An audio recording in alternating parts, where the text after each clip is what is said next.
Well, this is the third time I'm trying to record this intro because people keep walking in my shot. I don't know, they just walk through right behind me in the car. I don't get it. Anyways, welcome back to the Midday Q&A. I'm your host, the Duckman.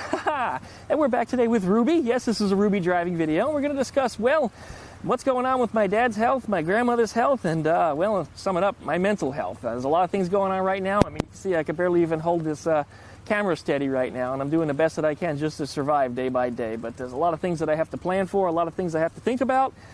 And as a result, well, it's causing my brain to turn into spaghetti, and it's really a tough time. So you guys can help me by giving me that thumbs up for this video. You know, as always, licky likey, comment, subscribe, pluck that dingle belly, and check out my website for all my different social media links, duckshit.net, you guys. Thanks again for watching. We'll be back right after the intro.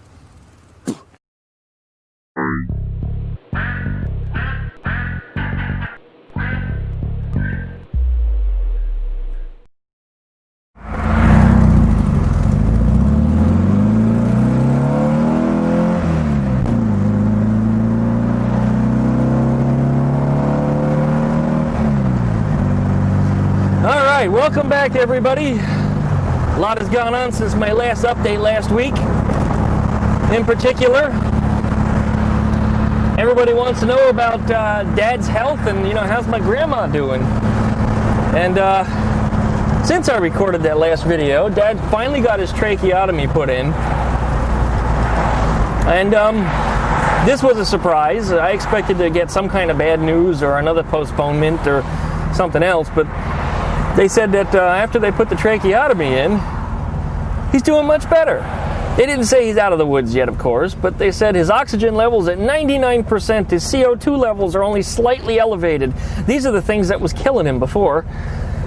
And it wasn't just the recovery from whatever is the illnesses that he had, but it's also the weaning him off of the ventilator that he's on. But now he's on a tracheotomy versus the one where they're forcing it in through his throat. And his body seems to be responding better to that as soon as the surgery was done. He's still sedated, he's still out cold, but they're supposed to be waking him up very soon. Otherwise, everything has just been a success as far as the surgery for the tracheotomy and everything else is just... I'm still beside myself with words just because of things that have been going on. But beyond that, every day is just another update of nothing's changed, nothing's changed, nothing's changed. And I'm not trying to hurry anything, but this whole roller coaster ride of bad day, good day, bad day, good day, well, it's really not bad day per se. It's more like bad week, good week, good week. And the good weeks really aren't that good. I mean, the worst thing that could happen, you know, is we lose Dad. The best thing that could happen is he gets a full recovery. But it seems like we're always closer to the negative side of losing him versus, you know, him at least making a partial recovery. It's just, yeah, it's wow, just totally wow. And I'm glad he's sedated because nice piece of shit over there. Look at that, doors all hanging out and shit. There was nothing holding his door shut except for the wind. It was just flailing in the wind. Anyway, back to Dad. I'm kind of in a good mood because, like I said, the last updates I've gotten have been better than not. And this is the first time that I've gotten news that was this good. His oxygen level has never been at 99% before. And I don't even know if it was that high prior to getting sick because of the open heart surgery that he had and the fact that he was winded all the time, which again may have been from part of that fungal infection that he had in the lungs. And he may have had that all along, and it was causing him to have problems with breathing. And this, I don't know how to say it, but if he truly did have COVID, and I'm still questioning that, but if he comes out of this, it may actually be a good thing because they found some other illness that he had that was there all along that he probably wouldn't have ever had corrected. It was causing him to not breathe well and hasn't breathed properly since right after he had the surgery. In fact, he was having all kinds of problems even in the hospital. He was sicker than a dog.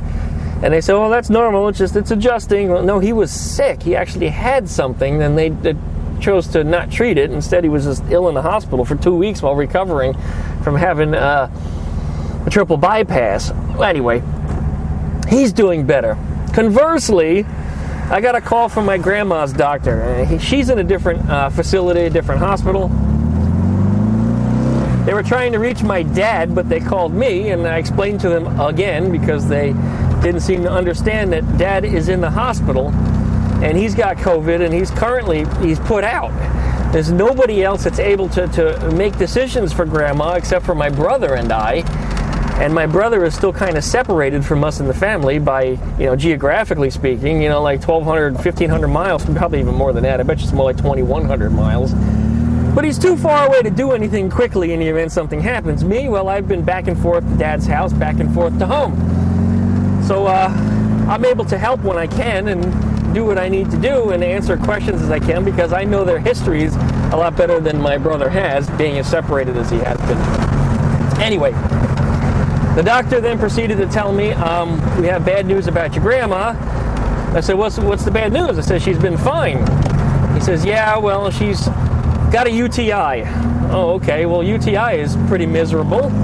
I know other people that have UTIs currently that are battling through them and having their own problems and issues. And she's been really tired. So, well, okay, again, part of the UTI. Everybody that I know had it was just not feeling well. He said, it's probably due to the COVID. I said, of course, let's blame the COVID once again. And she's been healthy. Everybody's been saying COVID. Even prior to her getting a test, COVID. As soon as she's in the hospital, it's COVID. And I still have a problem with that. But anyway, she's got a UTI right now, so she's quiet. And she's been keeping to herself. She's been resting a lot, sleeping, in fact, or just sitting there with her eyes closed, which you probably would expect is pretty typical of somebody who's 98 years old, especially if they're battling any kind of illness at all, and she currently is. He told me we don't know if she has a living will or a do not resuscitate or what have you. And before I could speak, he said, I want to let you know, at 98 years old, with osteoporosis and all the other problems that she has, she's physically brittle. If we try to resuscitate her, we're going to break her ribs and we're going to crush her. And she's going to have a lot of secondary problems. So please choose wisely as to what her best wishes would be. And I thought about it for a second. And I remember, and I might have mentioned in the last video, about 5 or 6 years ago, she had some kind of a node on her lungs, which they believed to be cancerous.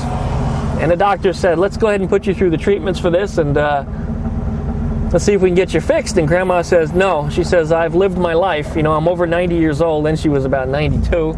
I'm content. Just leave me alone. I'll be fine. I don't feel uncomfortable. I'm just coughing. She didn't want to go through all the treatments. She says she's had enough. So respectfully for my grandmother, and I'm trying to not well up over this, but I made the decision that it's probably not best to resuscitate her in this situation. Now, you know how it is with the elderly, especially when you talk about centenarians. I mean, she's nearly 100 years old. She just had her 98th birthday last month. And simple things kill them.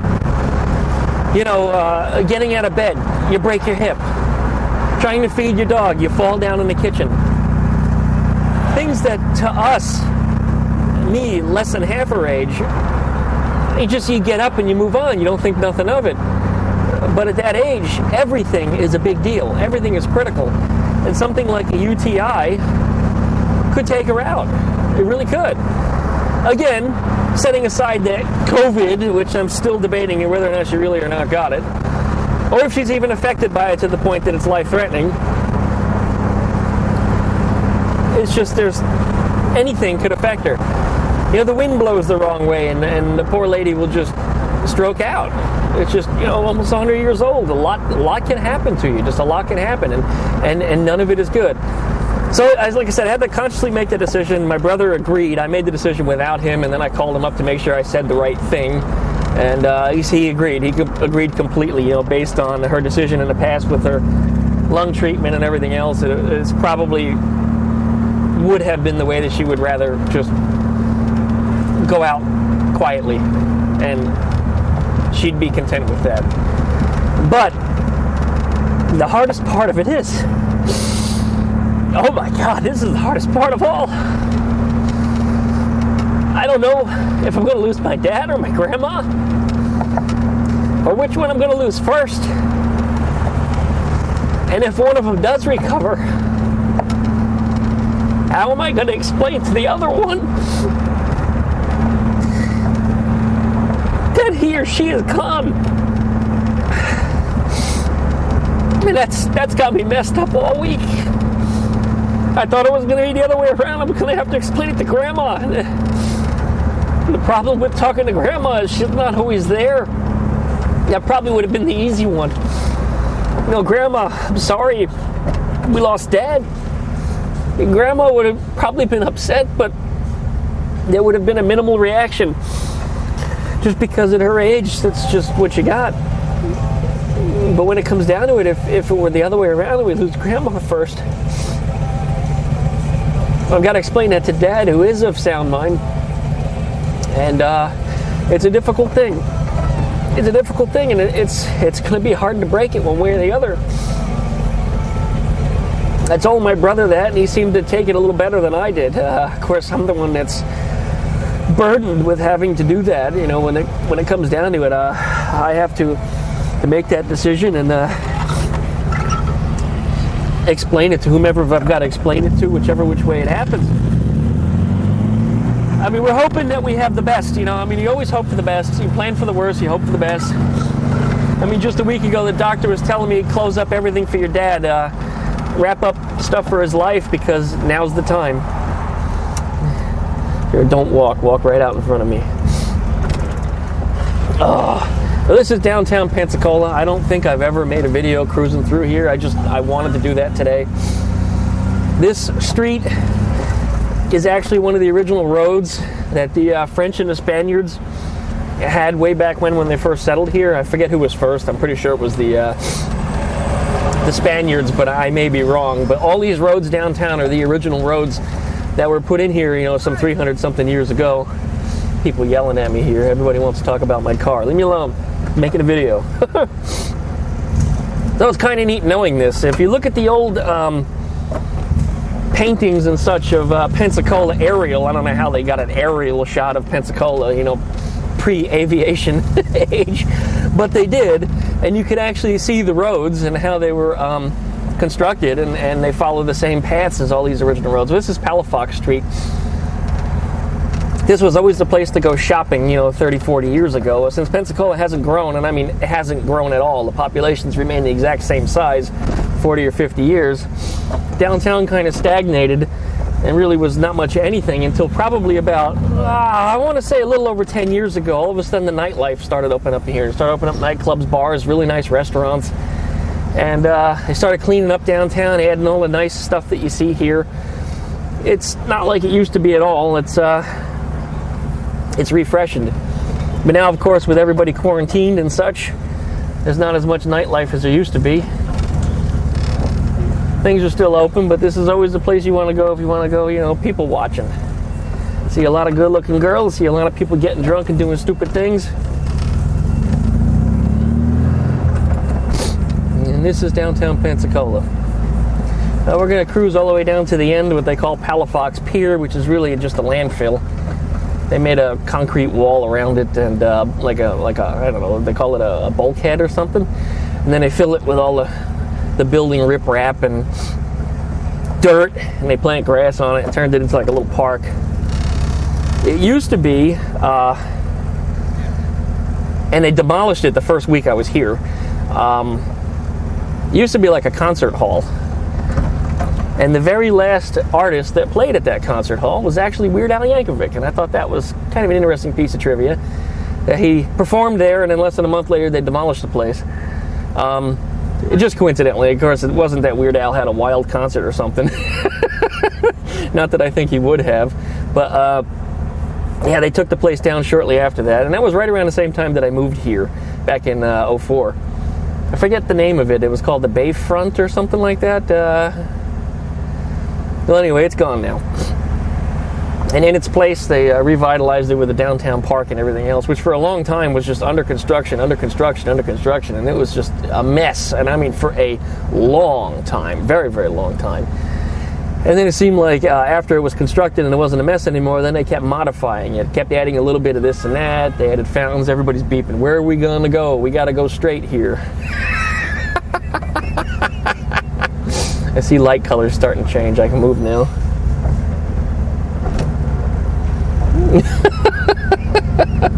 So many morons out on the road.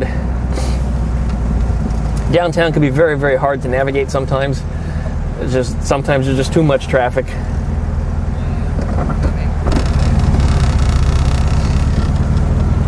I'm actually rather surprised there's as much traffic as there is here in the middle of the day.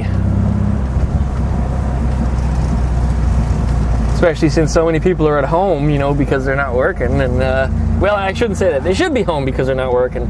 But it seems like the traffic on the roads, mostly around the Pensacola area, has been elevated and busier than normal middle of the day versus rush hours. Rush hours maybe are a little bit lighter than they had been, but middle of the day there's been a lot more traffic because nobody's working.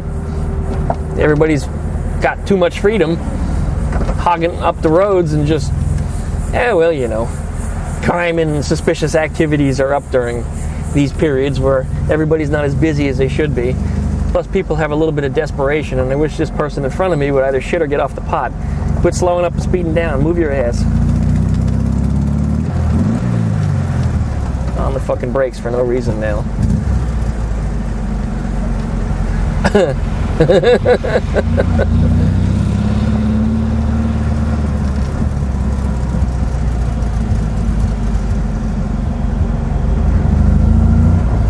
You just keep hitting the brakes. Brakes, brakes, brakes. That's Pensacola for you. Just drive, no reason, brakes. I hope they're looking for a place to park. Otherwise, they're just a damn moron. Well, they passed several parking spots, so a damn moron is probably the correct answer. Good. There's your spot. You're still a damn moron. And now this person in front of you is about to back up. I don't know if I saw panties or not, but the wind was blowing and her skirt went way up. You guys might have got a little show on that one. I'm not going to zoom in on it, but if it's there, hey, rewind back to the video and watch it again. This is Palafox Pier. Hey, look, a statue that nobody tore down. It's a Spaniard settling the area, taking the land from Native Americans, who are minorities nowadays. Oh, let's tear the statue down. Stupid people. I'll let them go. It's actually a nice day today. It's about 90 degrees, but the humidity is kind of down. I'm not complaining. Maybe it is a nice day to go out downtown here. And then I want to hear nothing from you sons of bitches about people not wearing masks. This is Pensacola, as I said before. The infection rate here is extremely low. We're not having as big of a problem as anybody else is anywhere else in the world, except for the places way out in the middle of the woods where the population is almost nothing because, well, shit, we're going to get shit all over the car now. I don't know what this dummy's doing. Oh.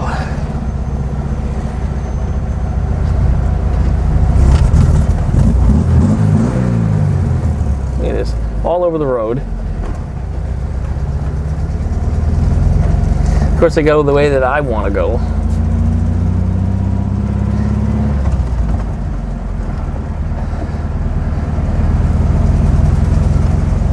This is where everybody likes to go fishing. It looks like there's not too much fishing during the middle of the day here where the sun is extremely hot.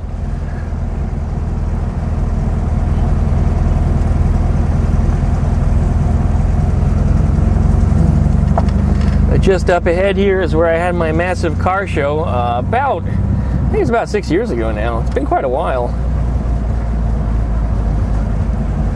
But over here is what they call the, well, I remember how I mentioned that the concert hall was called Bayfront, but the car kids in the area build all their little, fancy Civics and shit.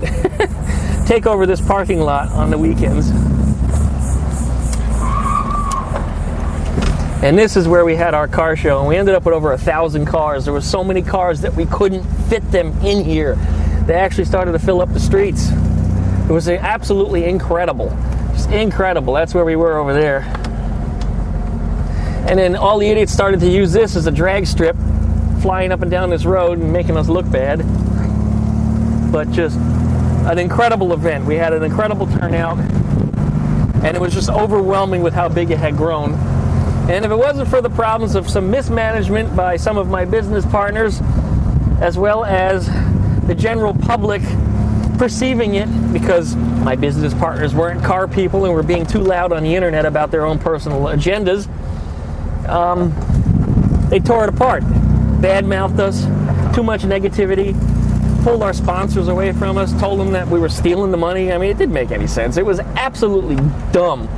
But fact is, we had the biggest car show ever in Pensacola had ever seen. And nobody else could put that together. And 2 of the 3 that were partnered in this, I was one of them, weren't even car people. How about that? Anyway, that was Pensacruise. If you want to Google that one, you guys can find some details as to what was going on about that. It was a rather interesting event, and it was amazing just how big it was. Really, it was. But, oh, that's that same idiot in front of me again. That's the reason why I went around the other way, was to avoid him, and I still ended up behind him. He was going so damn slow. Oh, these are the things that makes me murderous. If I was ever going to kill somebody, you know what? I don't even want to be behind him. I can't handle this. Oops, stall.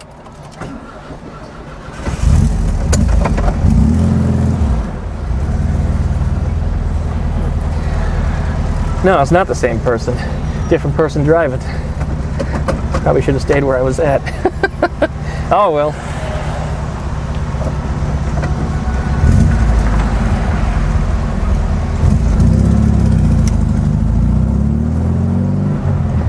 Alright, no more downtown Pensacola.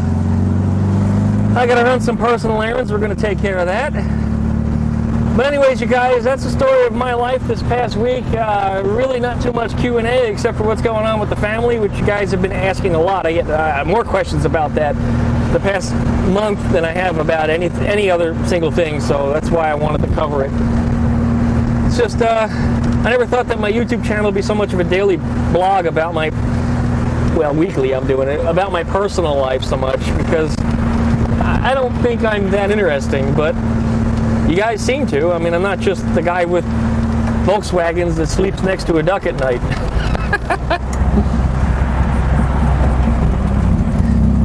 But yeah, again, story of my life. Thanks you guys for watching. Don't forget to like, comment, and subscribe. Pluck that dingle belly, that way you get updates every time I upload a video. And don't forget to check out my website, duckshit.net, right up there in the corner of the screen. I probably pointed to the wrong side again. If not, it's over here.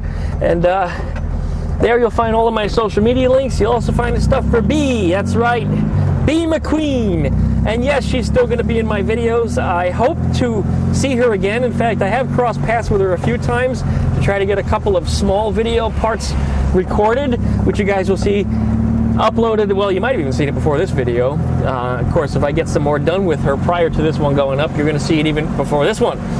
So anyway, that's the story of my life. Like again, comment, subscribe, and thanks for watching, guys, really, as always. We'll see you next time.